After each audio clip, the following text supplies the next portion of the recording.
Hello बच्चों, मेरा नाम तपस्या सहानी है और मैं राजकीय हाई स्कूल बेती में सामाजिक विज्ञान की अध्यापिका हूँ। बच्चों, आज उपचारात्मक शिक्षण के अंतर्गत जिस पाठ के बारे में मैं आपको पढ़ाऊंगी उसका नाम है लोकतंत्र क्या, लोकतंत्र क्यों। बच्चों, पिछली कक्षाओं में आप लोकतंत्र के बारे में पढ़ ही चुके होंगे कि ये एक प्रकार की शासन प्रणाली है। बस इसी शासन प्रणाली के बारे में आज हम इस पाठ में पढ़ेंगे कि ये शासन प्रणाली कैसी है, इसकी क्या क्या विशेषताएं हैं और लोग इसको क्यों ज़्यादा पसंद करते हैं। तो आइए हम आगे बढ़ते हैं।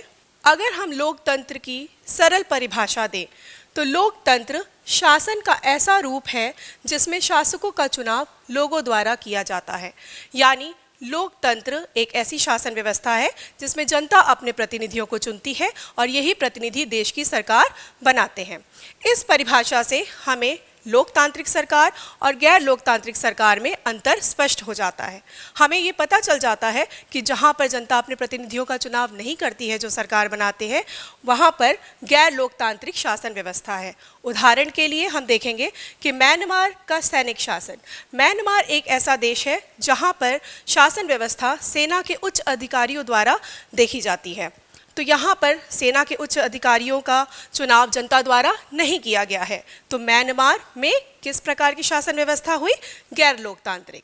दूसरा उदाहरण है सऊदी अरब में शाह का शासन है, यानी वहाँ पर राजतंत्र है। सऊदी अरब में राजा होता है जो राज करता है।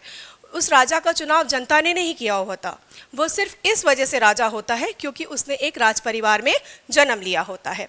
तो इन दोनों देश में गैर लोकतांत्रिक शासन व्यवस्था है। आप उदाहरण के लिए अपना देश देखें। आपके देश में क्या कोई राजा है? नहीं। आपके देश में क्या सेना शासन व्यवस्था देखती है? नहीं। आपके देश में क्या होता है? चुनाव होता है जो हर 5 वर्ष पर होता है और आप अपने प्रतिनिधियों का चुनाव करते हैं और यही प्रतिनिधि देश की सरकार बनाते हैं। तो यानी भारत में कैसी शासन व्यवस्था हुई? लोकतांत्रिक। तो यहाँ पर आपको लोकतांत्रिक और गैर लोकतांत्रिक के बीच में अंतर स्पष्ट हो गया।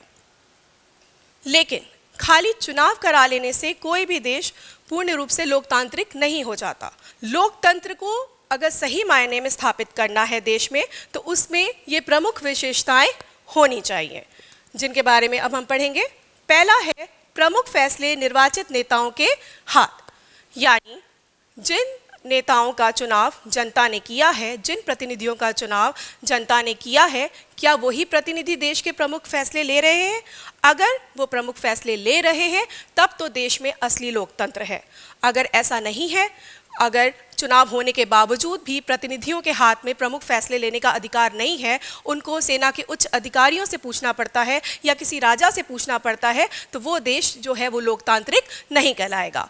वहाँ पर चुनाव होते भी हो तो भी वहाँ पर दिखावटी लोकतंत्र है। यानी पहली विशेषता ये है कि प्रमुख फैसले जो है वो निर्वाचित नेताओं द्वारा ही देश के लिए जाने चाहिए। अगली विशेषता है कि देश में जो चुनाव हो वो स्वतंत्र हो और निष्पक्ष हो। यानी स्वतंत्र और निष्पक्ष चुनावी मुकाबला।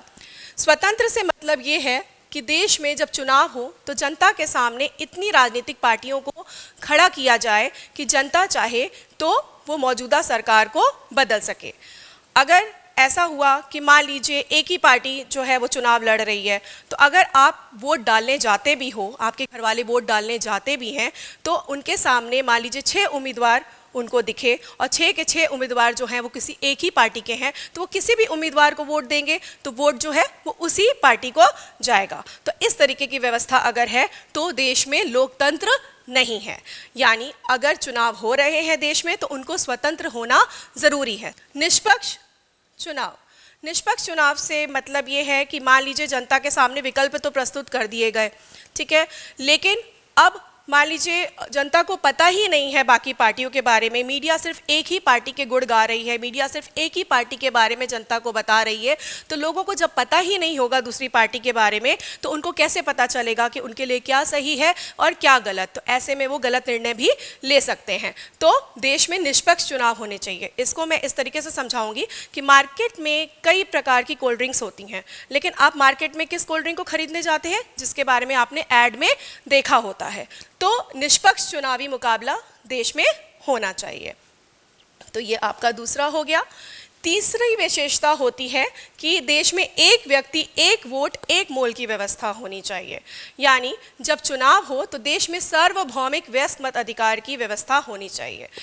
यानी हर व्यक्ति को वोट देने का अधिकार होना चाहिए, चाहे वो किसी भी धर्म का हो, चाहे वो किसी भी जाति का हो, चाहे वो शिक्षित हो, अशिक्षित हो, अमीर हो, गरीब हो, हर व्यक्ति को वोट देने का अधिकार होना चाहिए एक निश्चित आयु को पार कर लेने के बाद। जैसे आपके देश में 18 वर्ष ये आयु है, 18 वर्ष को पार कर लेने के बाद आप भी वोट देने का अधिकार रखते हैं। हर व्यक्ति को एक ही वोट देने का अधिकार होना चाहिए। ऐसा नहीं होना चाहिए कि किसी धर्म का व्यक्ति है वो 4 वोट दे सकता है, किसी और धर्म का व्यक्ति है वो 2 वोट दे सकता है, अमीर है तो 5 दे सकता है, गरीब है तो 1 दे सकता है। ऐसी व्यवस्था नहीं होनी चाहिए। हर व्यक्ति को सिर्फ एक ही वोट देने की व्यवस्था होनी चाहिए। एक मोल से मतलब है कि सबके वोट की जो वैल्यू है, मोल है, वो भी बराबर होना चाहिए। ऐसा नहीं है कि अगर शिक्षित है तो ये ज़्यादा जानकार है तो इसके वोट को डबल मान लो, और ये अशिक्षित है, ये पढ़ा लिखा नहीं है तो इसके वोट को आधा मान लो। इस प्रकार की व्यवस्था भी नहीं होनी चाहिए। यानी कि देश में एक व्यक्ति एक वोट एक मोल की व्यवस्था होनी चाहिए। जहां पर इस प्रकार की व्यवस्था होती है वहीं पर असली लोकतंत्र होता है।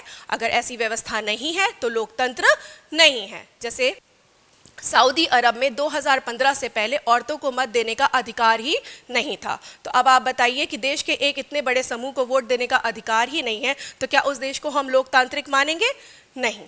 तो देश में एक व्यक्ति एक वोट एक मोल की व्यवस्था होनी चाहिए। अगला पॉइंट है, अगली विशेषता है कानून का राज और अधिकारों का आदर। हम उसी देश को लोकतांत्रिक मानेंगे जहां पर देश में संविधान होता है, क्योंकि चुनाव करा लेने के बाद जो लोकप्रिय नेता है, जो जनता द्वारा चुना गया नेता है, वो भी जो लोकतांत्रिक तरीके से चुना गया है, वो भी जीतने के बाद गैर लोकतांत्रिक हो सकता है अगर उस पर किसी कानून का अंकुश ना हो। वो जीतने के बाद ये भी कह सकता है कि नहीं भाई, अब हम जीत गए हैं, अब जब तक हम जीवित हैं तब तक हम राज करेंगे। ऐसा भी हो सकता है, लेकिन ऐसा नहीं हो सकता। क्यों? क्योंकि देश में किसकी व्यवस्था होती है? संविधान की। लोकतांत्रिक देशों में संविधान आवश्यक है। संविधान क्या होता है? संविधान कानूनों का संग्रह होता है जिसके अनुसार किसी भी देश की शासन व्यवस्था चलाई जाती है। तो जो लोकतांत्रिक तरीके से जीता हुआ व्यक्ति होता है उसको संविधान के दायरे में रहकर काम करना होता है। उसको नागरिकों को जितने बुनियादी अधिकार संविधान द्वारा दिए गए हैं उसको छीनने का अधिकार उसको नहीं होता है, यानी अधिकारों का आदर भी होता है। अगर वो संविधान के दायरे में रहकर काम नहीं करता है या अधिकारों का आदर नहीं करता है जो नागरिकों को दिए गए हैं, तो देश में एक स्वतंत्र न्यायालय की व्यवस्था होती है लोकतांत्रिक देशों में, जो सरकार को ये बताए कि कहाँ पर वो गलत है और मतलब कहाँ पर उसको अपनी गलतियों को सुधार लेना चाहिए। ठीक है, तो जो ये न्यायपालिका होती है ये स्वतंत्र होती है। स्वतंत्र का मतलब होता है कि ये सरकार के अधीन रहकर काम नहीं करती है, ये पूर्ण तरीके से स्वतंत्र होकर काम करती है। इसीलिए ये जो न्यायालय होता है, न्यायपालिका होता है, उसको नागरिकों के अधिकारों का संरक्षक भी कहा जाता है। तो हमने ये सारी विशेषताएं देख ली। ठीक है, तो अब हमें ये समझ में आ गया कि खाली सिर्फ चुनाव करा लेने से कोई भी देश लोकतांत्रिक नहीं हो जाता, बल्कि ये सारी विशेषताएं भी उसके पूरी करनी चाहिए उसको। ठीक है, तो आइए अब हम जानते हैं कि लोकतंत्र एक लोकप्रिय शासन प्रणाली क्यों है, लोकतंत्र को ही लोग ज़्यादा पसंद क्यों करते हैं। तो पहले हम लोकतंत्र के खिलाफ जो तर्क दिए जाते हैं उसके बारे में जानते हैं। लोकतंत्र में अस्थिर शासन होता है। लोगों का कहना है कि लोकतंत्र में क्या होता है, कभी किसी की सरकार बनती है, किसी पार्टी की सरकार बनती है, कभी किसी पार्टी की सरकार बनती है। तो ऐसे में क्या होता है, लोग कभी एक पार्टी के हिसाब से सेट हो जाते हैं, फिर 5 साल बाद उनको दूसरी पार्टी के हिसाब से सेट होना पड़ता है। तो लोग जो होते हैं वो कभी कभी थोड़ा सा उनको दिक्कत का भी सामना करना पड़ता है, और कई बार तो ऐसा होता है कि समय से पहले सरकार भी गिर जाती है, जैसे कि गठबंधन की सरकारें जो होती हैं वो गिर जाती हैं। तो कहा जाता है कि लोकतंत्र में एक अस्थिर शासन व्यवस्था देखने को मिलती है। दूसरा, राजनीतिक लड़ाई, सत्ता का खेल और नैतिकता की कमी। लोकतंत्र में कई राजनीतिक पार्टियां जो होती हैं वो आपस में प्रतिस्पर्धा करती हैं, कंपटीशन करती हैं चुनाव को जीतने के लिए, सत्ता को हथियाने के लिए। तो ऐसे में कई बार वो अनैतिक तरीकों का भी उपयोग करती हैं जो कि सही नहीं है। तो इसीलिए कहा जाता है कि लोकतंत्र कुछ नहीं, सिर्फ राजनीतिक उसमें लड़ाइयाँ होती हैं, सत्ता का खेल होता है और नैतिकता की कमी देखने को मिलती है। तीसरा तर्क इसके खिलाफ ये दिया जाता है कि लोकतंत्र में फैसले में देरी होती है, क्योंकि लोकतंत्र में बहुत सारे लोगों को मिलकर, बहुत सारे जनता के प्रतिनिधियों को मिलकर फैसला लेना होता है। तो ऐसे में कई बैठकें होती हैं जिसकी वजह से काफ़ी देरी हो जाती है फैसला लेने में, जबकि ऐसा राजतंत्र शासन व्यवस्था में या तानाशाही शासन व्यवस्था में ऐसा नहीं होता है। राजा फट से निर्णय ले लेता है कि क्या करना है, उसी तरीके से तानाशाह भी ले लेता है, लेकिन लोकतंत्र में कहा जाता है कि फैसले लेने में बहुत देरी होती है। तो ये इसके खिलाफ एक तर्क दिया जाता है। फिर अगला कहा जाता है कि प्रतिनिधि जनता के वास्तविक हितों से अनजान होते हैं। इसमें यह कहा जाता है कि जिन प्रतिनिधियों को जनता चुनती है, कई बार उनको जनता की वास्तविक दिक्कतों के बारे में पता ही नहीं होता, तो वो उस दिक्कत को सॉल्व कैसे करेंगे। ठीक है। खर्चीले चुनाव, लोकतंत्र में ज़्यादातर हर 5 वर्ष या 6 वर्ष बाद चुनाव होता है। ठीक है। तो उसमें काफ़ी पैसा देशों का खर्च होता है। ये पैसा अगर चुनाव में ना खर्च हो तो विकास में भी लगाया जा सकता था देश के। तो इस वजह से ये तर्क भी दिया जाता है लोकतंत्र के खिलाफ। अगला तर्क ये दिया जाता है इसके खिलाफ कि सामान्य लोगों को पता नहीं होता कि उनके लिए क्या अच्छा है और क्या बुरा, इसलिए उन्हें किसी चीज़ का फैसला नहीं करना चाहिए। देखिए, लोकतंत्र में क्या होता है कि सभी को वोट देने का अधिकार होता है, चाहे पढ़ा लिखा व्यक्ति है, चाहे नहीं पढ़ा लिखा व्यक्ति है, चाहे वो जागरूक है, चाहे वो जागरूक नहीं है। तो ऐसे में क्या होता है, कई बार व्यक्ति जो होता है वो गलत निर्णय भी ले लेता है और गलत शासक का चुनाव भी कर देता है, जो कि उसके लिए नहीं सही होता है। तो जो लोकतंत्र के खिलाफ तर्क देते हैं उनका ये मानना है कि सभी को वोट देने का अधिकार नहीं दिया जाना चाहिए। इतनी सारी दिक्कतों के होने के बावजूद भी लोकतंत्र एक लोकप्रिय शासन प्रणाली है। तो आइए जान लेते हैं वो किस कारण से। अब हम देंगे लोकतंत्र के पक्ष में तर्क। हम ये जानेंगे इन तर्कों से कि लोकतंत्र जो है वो क्यों एक लोकप्रिय शासन प्रणाली है। पहला तर्क ये है कि लोकतंत्र में शासन का अधिक जवाबदेही वाला स्वरूप है, यानी लोकतंत्र में जो सरकार होती है वो जनता के प्रति उत्तरदायी होती है। उसको पता होता है कि अगर हमें जनता ने चुना है और अगर हम जनता के भले के लिए काम नहीं करेंगे तो अगले चुनाव में जनता हमें हरा भी सकती है।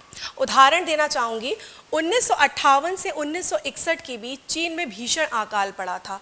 वहाँ पर 3 करोड़ जनता जो थी वो भुखमरी से मारी गई थी। भारत में भी उस समय हालात कोई ठीक नहीं थे, लेकिन भारत की सरकार ने स्थिति को संभाला। चाइना में ऐसा क्यों नहीं हुआ? चाइना की सरकार ने क्यों नहीं संभाला हालात को?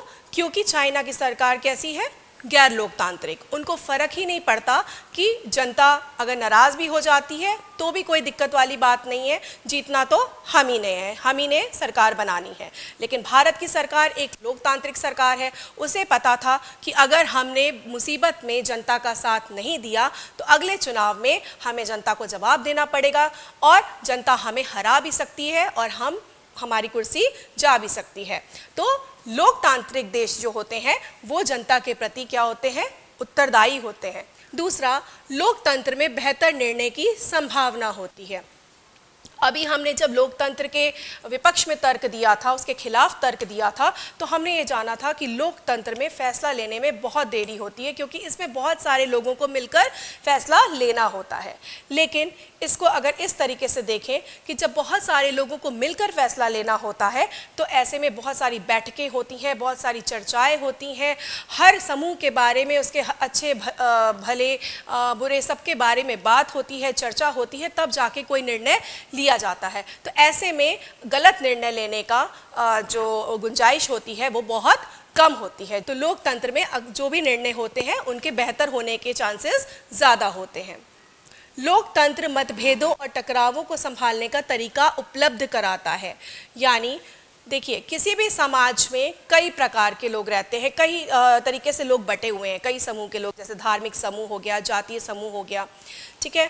तो इन सब समूहों की अलग अलग मांगे होती हैं, सरकार से अपनी अलग अलग इच्छाएं होती हैं जो वो चाहते हैं कि सरकार पूरी करे। लोकतंत्र में क्या होता है, कभी किसी पार्टी की सरकार बनती है जो किसी समूह के पसंद की होती है, कभी किसी पार्टी की सरकार बनती है जो किसी और समूह के पसंद की होती है।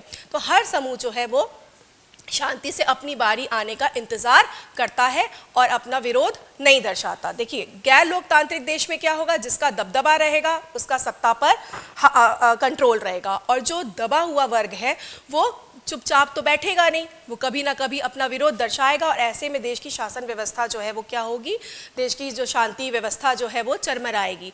लेकिन लोकतंत्र में क्या होता है, लोग शांति से बैठे रहते हैं और अपनी बारी आने का इंतजार करते हैं कि उनके पसंद की सरकार भी कभी ना कभी बनेगी। तो लोकतंत्र में मतभेदों और टकरावों को संभालने का तरीका जो होता है वो उपलब्ध होता है, ठीक। फिर लोकतंत्र में हमें अपनी गलती ठीक करने का अवसर मिलता है। देखिए, लोकतांत्रिक देश में क्या होता है, जो मीडिया होती है वो स्वतंत्र होती है, वो सरकार की अच्छी गतिविधियां हो चाहे बुरी गतिविधियां हो वो जनता के सामने प्रस्तुत करती है, ठीक है। जनता को पता चल जाता है कि सरकार सही कर रही है या गलत कर रही है। ऐसे में जनता की जो प्रतिक्रिया होती है वो भी मीडिया के थ्रू सरकार को पता चलती है।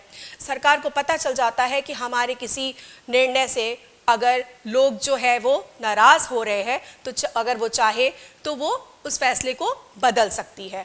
उसी प्रकार से अगर जनता को लगता है कि सरकार उनके हिसाब से काम कर रही है तो अच्छी बात है, अगर जनता को लगता है कि नहीं सरकार उनकी नहीं सुन रही है या उस सरकार को वो नहीं पसंद कर रहे हैं तो वो अगले चुनाव में अपनी गलती सुधार सकते हैं, वो दूसरी पार्टी को वोट देकर जिता सकते हैं।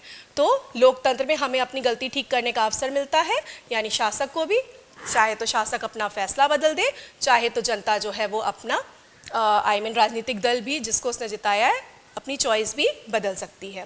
तो लोकतंत्र में हमें अपनी गलती ठीक करने का अवसर मिलता है।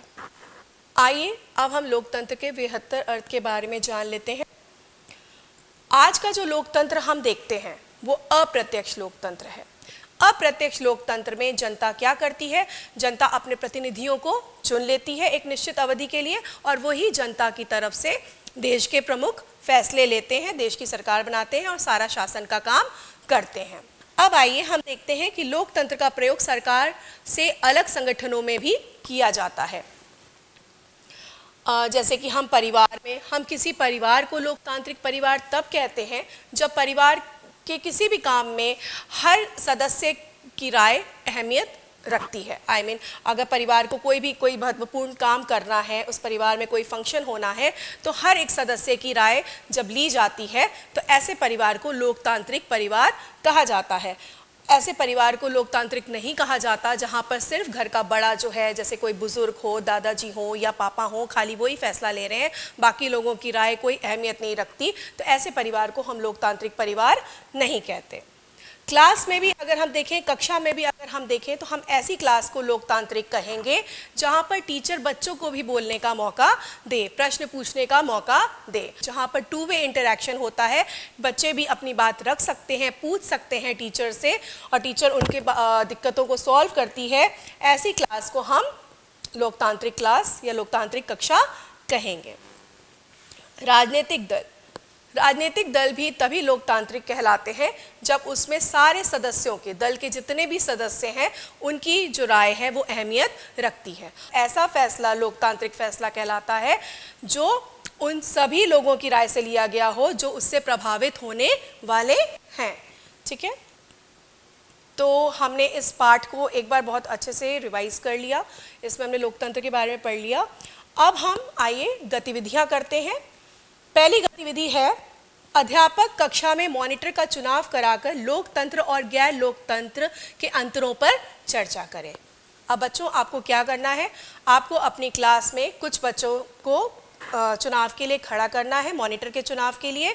जो बच्चे इच्छुक हैं वो हाथ उठाएंगे, 4-5 बच्चे जो हैं वो खड़े हो जाएंगे जो मॉनिटर बनना चाहते हैं और बाकी बच्चे क्या करेंगे, एक चिट बनाएंगे जिस पर जिस बच्चे को वो मॉनिटर बनाना चाहते हैं उसका नाम लिखेंगे और एक बॉक्स बनाइएगा, उस बॉक्स में आप सारी चिट्स को कलेक्ट कर लीजिएगा, ठीक है। उसके बाद काउंटिंग होगी, जिस बच्चे को, पांचों बच्चों में से जिस बच्चे को सबसे ज़्यादा बच्चों ने वोट दिया होगा वो बच्चा जो है वो क्लास में क्या बन जाएगा, मॉनिटर बन जाएगा। इस तरीके से बना हुआ मॉनिटर आपको भी पसंद आएगा क्योंकि उसमें आपने क्या की है, अपनी राय रखी है, ठीक है, आपकी राय को अहमियत मिली है। ये हो गया लोकतांत्रिक तरीके से चुना हुआ मॉनिटर, ठीक है। अगर इसका उल्टा हो, अगर टीचर आके, जो आपकी क्लास टीचर है वो आकर कहे कि ठीक है बेटा राहुल तुम जो है तुम मॉनिटर क्लास के बनोगे, तो यहाँ पर उसने क्या किया, चयनित नहीं है वो मॉनिटर, वो क्या है, नामित है, उसको नॉमिनेट कर दिया कि हाँ ठीक है तुम मॉनिटर बनोगे। तो ऐसे में क्या होगा, कई बच्चे जो है वो खुश नहीं होंगे, हो सकता है उनको वो पसंद ना हो, उनको लगेगा कि टीचर शायद पक्षपात कर रही है। तो ये क्या है, गैर लोकतांत्रिक तरीके से चुना गया मॉनिटर। लेकिन आप क्या कर रहे हैं, अब लोकतांत्रिक तरीके से अपना मॉनिटर चुन रहे हैं। इससे आपको लोकतांत्रिक और गैर लोकतांत्रिक में अंतर स्पष्ट हो जाएगा। तो ये गतिविधि आप लोग अपनी क्लास में करेंगे। नेक्स्ट गतिविधि है, कक्षा में छात्रों के मध्य लोकतंत्र के गुणों तथा अवगुणों पर वाद विवाद कराएं। विषय है लोकतंत्र वरदान या अभिशाप। अभी मैंने आपको लोकतंत्र के गुणों के बारे में बताया और अवगुणों के बारे में बताया। अब कुछ बच्चे जो है उसके गुणों को याद करेंगे, कुछ उसके अवगुणों को याद करेंगे और दो टीम बनाएंगे और आपस में वाद विवाद करेंगे। जो अपनी बात अच्छे से रख पाएगा वही टीम जीतेगी, ठीक है। निर्णय कौन करेगा, आपकी कक्षा अध्यापक जो है वो निर्णय ले सकती है कि किस टीम ने अच्छे से अपनी बात को, अपने पक्ष को रखा, ठीक। अब आते हैं हम गतिविधि नंबर 3 पर। यह है नागरिक जागरूकता चेकलिस्ट। इससे अभी मैंने आपको इतनी सारी चीजें पढ़ाई लोकतंत्र के बारे में, ठीक है। अब उससे हम जानेंगे कि आपने क्या क्या सीखा, ठीक है। अब देखिए, आपके घर के सभी महत्वपूर्ण फैसले घर के सभी सदस्यों की राय लेकर लिए जाते हैं। आपका परिवार एक लोकतांत्रिक परिवार है, हाँ, नहीं कि पता नहीं। आप सोचिए, देखिए सारे फैसले आपके घर के सारे सदस्य जो है मिलकर ले रहे हैं, तो ऐसा परिवार क्या होगा, लोकतांत्रिक होगा। तो इसमें हम किस पे टिक करेंगे, हाँ, हमारा परिवार लोकतांत्रिक है। दूसरा, लोकतंत्र में एक व्यक्ति एक वोट एक मोल की व्यवस्था होती है। इस विशेषता के बारे में हम पढ़ चुके हैं कि लोकतंत्र में हर व्यक्ति को एक वोट देने का अधिकार होता है, सभी के वोट का मोल भी एक ही होता है और सभी को एक ही वोट देने का अधिकार होता है। तो ये हो गया। हाँ, एक दलीय व्यवस्था वाले देशों में स्वतंत्र चुनाव संभव है। जिस देश में सिर्फ एक ही पार्टी का राज है, क्या वहां पर स्वतंत्र चुनाव हो सकते हैं? आप सोचिए, जितने भी उम्मीदवार खड़े होंगे वो सिर्फ एक ही पार्टी के होंगे, तो क्या वहां पर स्वतंत्र चुनाव हो सकता है? जनता जिस भी उम्मीदवार को वोट देगी, जीतेगा तो वही व्यक्ति जो उस पार्टी का है, हर बार वही पार्टी जीतेगी। तो इस चुनाव को क्या हम स्वतंत्र कहेंगे? नहीं। तो ये चुनाव जो है वो स्वतंत्र नहीं है, यानी यहाँ पर स्वतंत्र चुनाव संभव नहीं है। एकल दलीय व्यवस्था वाले देशों में, यानी ऐसे देशों में जहाँ पर सिर्फ एक दल होता है, एक दल ही सक्रिय होता है, वहाँ पर स्वतंत्र चुनाव संभव नहीं है। लोकतांत्रिक देशों में संविधान का होना जरूरी नहीं है, ऐसा गलत है, ये तो गलत बात है। लोकतांत्रिक देश में अगर संविधान नहीं होगा तो कानून का राज कैसे होगा? जो व्यक्ति लोकतांत्रिक तरीके से जीत कर आया है वो फिर गैर लोकतांत्रिक तरीके से शासन करेगा, उसके ऊपर किसी कानून का अंकुश ही नहीं होगा, संविधान का अंकुश ही नहीं होगा, ऐसे में वो निरंकुश हो जाएगा। तो ये बात क्या है? गलत है। तो इसमें हम क्या करेंगे? नहीं। सिर्फ चुनाव करा लेने से कोई देश लोकतांत्रिक नहीं हो जाता, बिल्कुल उसमें उसको अन्य विशेषताओं को भी पूरा करना जरूरी होता है, जैसे कि प्रमुख फैसले निर्वाचित नेताओं के हाथ होने चाहिए, एक व्यक्ति एक वोट एक मोल की व्यवस्था होनी चाहिए, देश में चुनाव निष्पक्ष और स्वतंत्र होने चाहिए, और चौथा, देश में कानून का राज होना चाहिए और अधिकारों का आदर होना चाहिए। ये सारी विशेषताएं जहाँ पर पूरी होती हैं वही देश लोकतांत्रिक होता है। सिर्फ चुनाव करा लेने से कोई देश लोकतांत्रिक नहीं हो जाता। तो हम यहाँ पर क्या करेंगे? हाँ, ठीक है। तो अभी आप इसको करेंगे, ठीक है। और अभी तो हमने कर ही दिया आपके सामने, अब आप इसको फिर से 1-2 दिन बाद रिवाइज करके बिना देखे हुए करेंगे, और उसके बाद आप चेक करेंगे कि अगर किसी बच्चे को 5, हर एक पॉइंट का 1 मार्क्स है, ठीक है। अगर किसी को 5 में से 4 या 5 मिला है तो वो उत्कृष्ट नागरिक है। अगर किसी को 2 या 3 नंबर मिले हैं 5 में से तो वो सामान्य नागरिक है, और अगर किसी को 0 या 1 मिला है आउट ऑफ 5 तो उसे सुधार की आवश्यकता है। वो फिर से चैप्टर को रिवाइज करेगा, अच्छे से पढ़ेगा और समझेगा, फिर करेगा। अब आइए हम देखते हैं कि निम्नलिखित देशों में, लोकतांत्रिक देशों को हमें क्या करना है, लाल रंग से रेखांकित करना है। जो जो देश लोकतांत्रिक है वहाँ पर हम रेड पेन से अंडरलाइन करेंगे। अमेरिका एक लोकतांत्रिक देश है, जी हाँ, अमेरिका एक लोकतांत्रिक देश है, राइट। नेपाल, जी हाँ, नेपाल में पहले राजतंत्र था लेकिन अब क्या हो गया है, लोकतंत्र स्थापित हो चुका है, तो नेपाल भी एक लोकतांत्रिक देश है। म्यांमार, जैसा कि अभी आपने पढ़ा, वहाँ पर सेना का शासन है, यानी वहाँ पर लोकतांत्रिक शासन व्यवस्था नहीं है, तो इसको हम अंडरलाइन नहीं करेंगे। भारत, इसके बारे में तो आप बहुत अच्छे से जानते हैं, ये आपका अपना देश है और यहाँ पर जो है क्या है, लोकतंत्र है, तो इसको हम अंडरलाइन कर देंगे रेड पेन से। सऊदी अरब में अभी हमने पढ़ा, वहाँ पर किसका शासन होता है, राजा का शासन होता है, यानी शाह का शासन है, तो वहाँ पर राजतंत्र है, लोकतंत्र नहीं है, इसलिए इसको हम छोड़ देंगे। स्पेन एक लोकतांत्रिक देश है, वहाँ पर जनता अपने प्रतिनिधियों का चुनाव करती है। चीन में लोकतंत्र नहीं है। और इजराइल में क्या है, इजराइल एक लोकतांत्रिक देश है, वहाँ पर भी जनता अपने प्रतिनिधियों का चुनाव करती है, और फ्रांस में भी जनता अपने प्रतिनिधियों का चुनाव करती है। तो जितने भी ये अंडरलाइंड रेड पेन से अंडरलाइंड देश हैं वो सारे लोकतांत्रिक हैं, और बाकी जितने नहीं हैं अंडरलाइंड वो लोकतांत्रिक नहीं हैं। अब आइए हम अगली गतिविधि के बारे में पढ़ते हैं, गतिविधि नंबर 5। इसमें आपको फिल इन द ब्लैंक्स करना है। ये लिखा हुआ है कि नीचे दिए गए शब्दों को उपयुक्त रिक्त स्थानों में भरो। आपको शब्द कौन कौन से दिए गए हैं, कानून, चुनाव, अधिकारों, निर्णय, अवसर। अब आपको जो जहां सही लग रहा है जो शब्द, उसको वहां पर हम लिख देंगे। लोकतंत्र में प्रमुख डैश निर्वाचित नेता लेते हैं। क्या लेते हैं निर्वाचित नेता, प्रमुख निर्णय। तो यहां पर हम लिख देंगे कि प्रमुख निर्णय जो है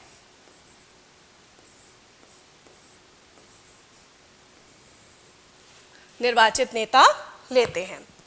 इस शासन में स्वतंत्र और निष्पक्ष डैश होते हैं। क्या होते हैं, चुनाव, स्वतंत्र और निष्पक्ष चुनाव होते हैं।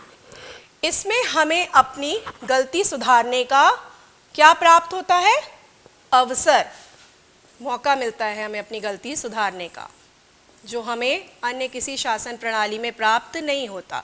क्या राजतंत्र में आप अपने राजा को बदल सकते हैं, नहीं, वो तब तक राजा बना रहेगा जब तक कि वो जीवित है, ठीक है। तानाशाह को भी आप अपनी मर्जी से बदल नहीं सकते हैं, लेकिन लोकतंत्र में आपको हर 5 वर्ष बाद फिर से मौका मिलता है कि अगर आपको अपना शासक नहीं पसंद है तो आप उसको बदल सकते हैं, ठीक है। लोकतंत्र में डैश का सम्मान होता है। किसका सम्मान होता है, अधिकारों का सम्मान होता है, ठीक है। जो नागरिकों को अधिकार मिले होते हैं उसका सम्मान होता है।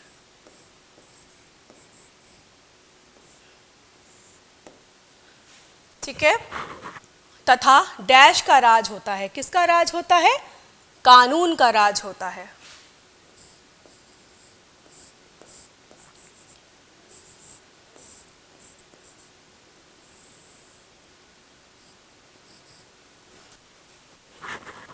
तो आज हमने आपको जो पाठ पढ़ाया है, लोकतंत्र क्या, लोकतंत्र क्यों, उसमें मैंने आपको क्या क्या पढ़ाया, उसमें मैंने आपको पढ़ाया कि लोकतंत्र किस प्रकार की शासन प्रणाली होती है, उसकी क्या क्या विशेषताएं होती हैं, उसके क्या क्या गुण हैं, क्या क्या अवगुण हैं, अलग अलग संस्थाएं कैसे लोकतांत्रिक कहलाती हैं, कैसे गैर लोकतांत्रिक कहलाती हैं। फिर हमने इस पाठ से संबंधित सारी गतिविधियों को भी एक के बाद एक किया।